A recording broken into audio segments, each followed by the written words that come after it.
নবীজি বলেছেন দৃষ্টি সংযম করা, চোখ নিচের দিকে রাখা, এই চোখের দ্বারা যত গুনাহ হয় এই সকল গুনাহ থেকে নিজেকে হেফাজত করা। এই চোখ সম্পর্কে, চোখের হেফাজত সম্পর্কে আল্লাহ রাব্বুল আলামিন সূরা নূর 30 নম্বর আয়াতে বলছেন, কুল্লিল মুমিনিনা ইয়াগুদ্দু মিন আবসারিহিম, মুমিনদেরকে বলো তারা যেন তাদের দৃষ্টিকে সংযম করে, নিচু করে, নিচের দিকে তাকায়। আল্লাহর আদেশ। আল্লাহ নবীজিকে বললেন, কুল, হে নবী আপনি বলেন কাদেরকে? লিল মুমিনিন, যারা মুমিন তাদেরকে বলেন তারা যেন তাদের দৃষ্টি সংযম করে, নিচের দিকে তাকায়। এটা আল্লাহর আদেশ, এটা একটা ফরজ বিধান যে আপনার দৃষ্টিকে সংযম করবেন, সব সময় এই চোখের হেফাজত করবেন। সব ক্ষেত্রে আপনি আপনার নজরের যদি হেফাজত করতে পারেন অনেক গুনাহ থেকে আপনি বেঁচে যাবেন, অনেক গুনাহ থেকে বেঁচে যাবেন। কয়েকটি উদাহরণ দিই। অর্থ সম্পত্তি, বিল্ডিং, বাড়ি, টাকা পয়সা, এই সকল ক্ষেত্রে আপনি যদি দৃষ্টি সংযম করেন, নিচের দিকে তাকান, তাহলে আপনার মধ্যে শুকরিয়া আসবে, নাশুকুর আসবে না। আপনার সমাজে আপনার চেয়ে যারা গরিব, আপনার চেয়ে যারা অসহায়, কম টাকার মালিক, তাদের দিকে আপনি তাকাবেন, তাহলে আপনার মধ্যে শুকরিয়া আসবে যে আল্লাহ তুমি আমাকে ভালো রেখেছো। আর যখনই ধনীদের দিকে তাকাবেন, ওপরের দিকে তাকাবেন, নাশুকরিয়া আসবে, তখনই গুনাহগার হয়ে যাবেন। রাস্তা দিয়ে চলবেন, নিচের দিকে তাকাবেন, গুনাহ থেকে বেঁচে যাবেন। আমরা শুধু মেয়েদের ফতোয়া নিয়ে ব্যস্ত থাকি, ছেলেদেরও পর্দা আছে। ছেলেরাও মেয়েদের দিকে তাকাতে পারবে না, তাদের দৃষ্টিকে তারা সংযম করবে, তারা নিচের দিকে তাকাবে।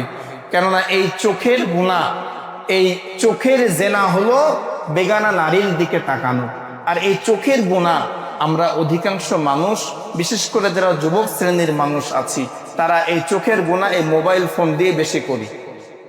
এই মোবাইল ফোন এমন একটা যন্ত্র হয়েছে এখন যে এই মোবাইলের মাধ্যমে হাজারো গুনাহ করার পথ খুলে গেছে।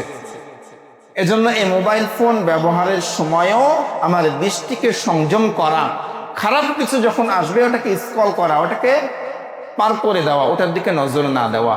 এর 5 নম্বর সত্য আমরা শুনলাম যে দৃষ্টি সংযম করা। সর্বশেষ 6 নম্বর, নবী করিম সাল্লাল্লাহু আলাইহি সাল্লাম বলেন যে এই হাতের হেফাজত করা, অন্যায় থেকে এই হাতকে রক্ষা করা, অর্থাৎ হাতের দ্বারা যত গুনাহ হয় এই হাতের গুনাহ থেকে নিজেকে বিরত রাখা। মুসলিম শরীফের 10 নম্বর হাদিস, নবী করিম সাল্লাল্লাহু আলাইহি সাল্লাম বলেন, ওই ব্যক্তি প্রকৃত মুসলমান না, ওই ব্যক্তি প্রকৃত মুসলমান হতে পারে নাই যার হাত দ্বারা অন্য মুসলমান নিরাপদ না।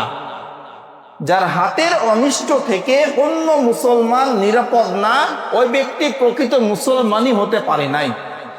এজন্য এই হাত দ্বারা এমন কিছু না করা যে আমার হাতের দ্বারা অন্য ভাই কষ্ট পায়।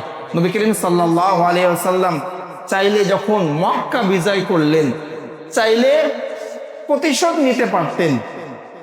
যে সকল কাফেরেরা নবীজিকে মক্কা থেকে বিদায় করলেন, মক্কায় থাকতে দিলেন না, নবী চাইলে প্রতিশোধ নিতে পারতেন, কিন্তু নবী আমার প্রতিশোধ নেয় নাই, সাধারণ ক্ষমার ঘোষণা করে দিয়েছেন।